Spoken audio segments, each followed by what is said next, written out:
Good morning, students. Welcome to Amri Senior Secondary School, Class 10th Mathematics, Chapter number 8, Introduction to Trigonometry. आज हम उसका कर रहे हैं पार्ट नंबर 4, जिसमें हम अपनी एक्सरसाइज 8.1 के सम नंबर 8 से शुरू कर रहे हैं.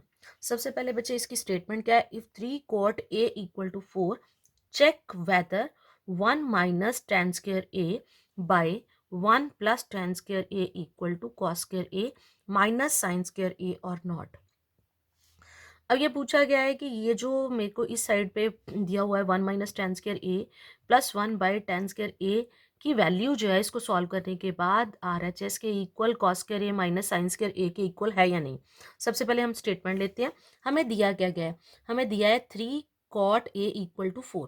तो cot a किसके इक्वल दिया है मेरे को. ये 3 मल्टीप्लाई हो रहा था, इस साइड डिवाइड हो गया तो वो क्या बन गया 4/3. तो cot a की रेशो क्या है. Base by perpendicular. अब मैंने सामने एक राइट एंगल ट्रायंगल बना लिया जिसमें मैंने ट्रायंगल का नाम रखा है एबीसी.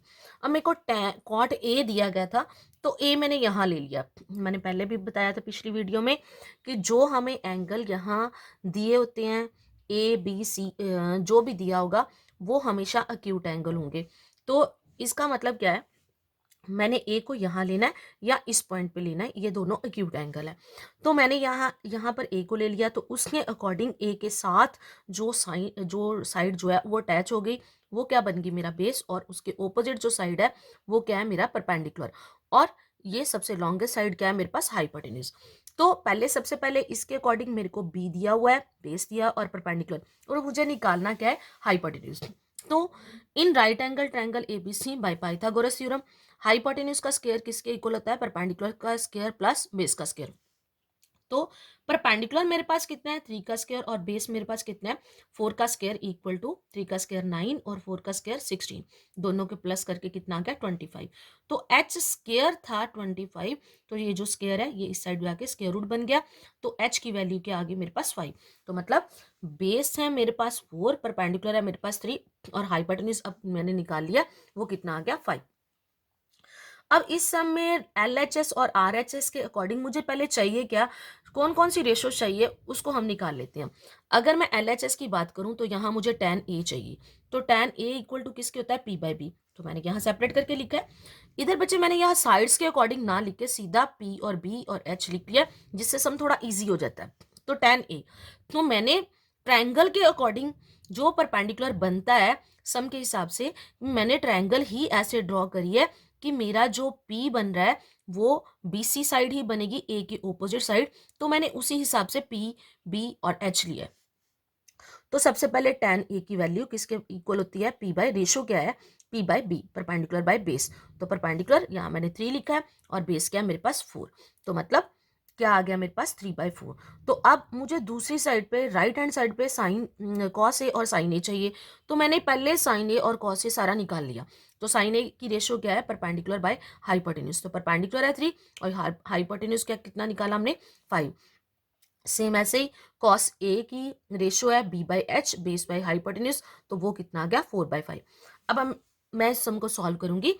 पहले हमने इसको LHS नाउ टेकिंग LHS लिख ली. तो 1 minus ten square a by 1 plus ten square a. तो यहाँ आ गया 1. tan A की वैल्यू कितनी थी मेरे पास 3/4, तो उसका स्क्वायर है तो मैंने बाहर इसका होल स्क्वायर लगा दिया. ऐसे ही नीचे 1 प्लस, बीच में प्लस का साइन है तो प्लस 3/4 का स्क्वायर. अब स्क्वायर करेंगे इसका तो 1 माइनस 3/4 का स्क्वायर क्या बन जाएगा 9/16. और सेम नीचे 1 प्लस 9/16 आ गया. अब एलसीएम लिया 16, तो 16 इधर जाके मल्टीप्लाई हो गया माइनस 9/16 और सेम नीचे ऐसे ही 16 प्लस 9/16. 16 से मेरा 16 कट गया और बचा गया 16 माइनस 9 7 और 16 प्लस 9 कितना आ गया 25. अब जब हमने LHS को सॉल्व करा तो आंसर आ गया 7/25. अब हम RHS को लेते हैं. RHS क्या है मेरे पास cos square a minus sine square a equal to. अब कॉस ए की मैंने वैल्यू निकाल ली हुई है ऑलरेडी. कॉस ए की वैल्यू कितनी है मेरे पास 4/5. तो यहाँ मैंने लिख दिया 4/5 का स्क्वायर माइनस साइन ए की वैल्यू भी निकाली हुई है 3/5 उसका स्क्वायर कर दिया. तो 4/5 का स्क्वायर 16/25 और 3/5 का स्क्वायर 9/25. एलसीएम लेंगे 25 आ गया. तो 16 माइनस 9 7/25. तो दोनों आंसर जो है मेरे सेम आ गए. तो लास्ट में उन्होंने पूछा था कि क्या LHS जो है वो RHS के इक्वल है या नहीं. तो यहाँ मैंने लास्ट में लिख दिया LHS इक्वल टू। अब बच्चे नेक्स्ट हम सम नंबर 9 की स्टेटमेंट देखते हैं। In triangle ABC right angle at B in if tan A equal to 1/√3 find the value of sin A cos C plus cos A sin C। और second part में cos A cos C minus sin A sin C। तो सबसे पहले दिया क्या गया है, एक राइट एंगल है ट्रायंगल है, जो राइट एंगल है बी पे, यहाँ बी पे राइट एंगल है। तो और मेरे को ट्रिग्नोमेट्रिक रेशियोज कौन सी दी हुई है, tan A।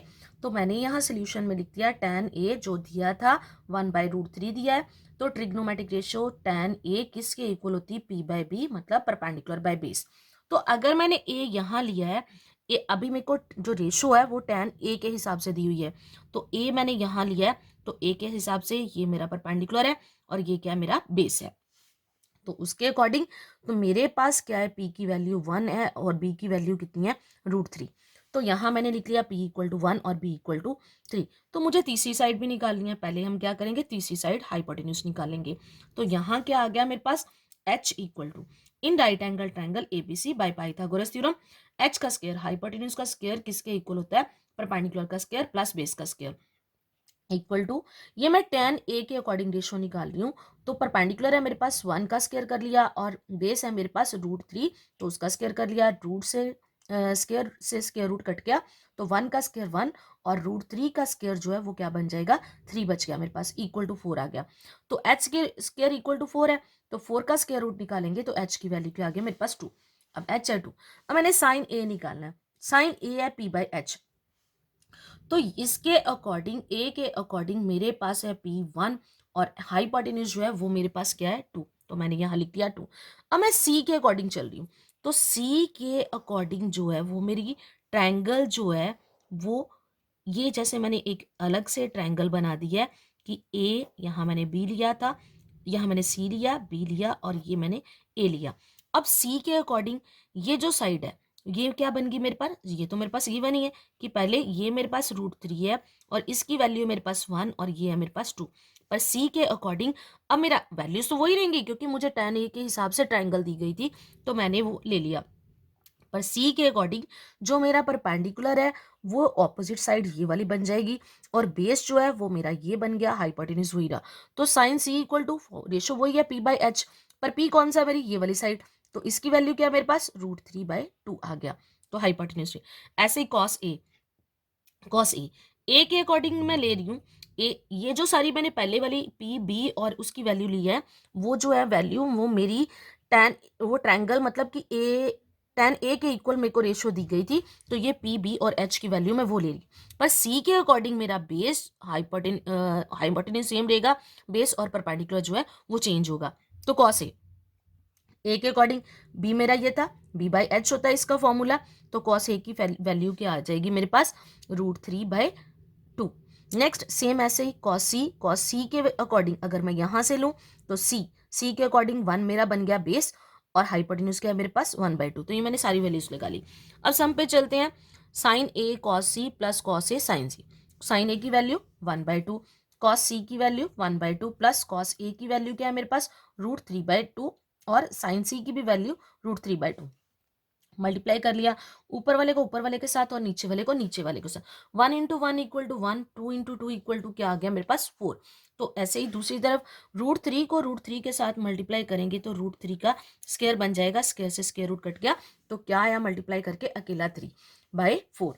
तो अब नीचे एलसीएम क्या आ जाएगा 4 और 1 + 3 कितना हो गया 4, 4 से 4 कट गया, तो इसका आंसर कितना आ गया 1। अब जो सेकेंड पार्ट है उसमें कुछ सिर्फ साइन चेंज करा है और रेशियो चेंज करी है। cos A cos C इकट्ठे दे दिए और sin A sin C इकट्ठे कर दिए, तो cos A cos C minus sin A sin C। cos A की वैल्यू √3/2 इंटू cos C की वैल्यू क्या है 1/2 माइनस sin A की वैल्यू 1/2 इंटू sin C की वैल्यू क्या है √3/2। तो मल्टीप्लाई करेंगे तो 1 के साथ करा तो √3, 2 को 2 के साथ करा 4, बीच में माइनस का साइन, ऐसे ही अगला जाएगा। अब √3/4 और माइनस √3/, एक प्लस का एक माइनस का, दोनों कैंसिल हो गए, इक्वल टू 0। बच्चे ये जो 2 सम हमने आज इस वीडियो में करे हैं ये अपने फेयर कॉपीज पे अपने करके अपनी फेयर कॉपीज कंप्लीट करनी है और साथ साथ में अपना चैप्टर जो है वो रिवाइज करते जाना है।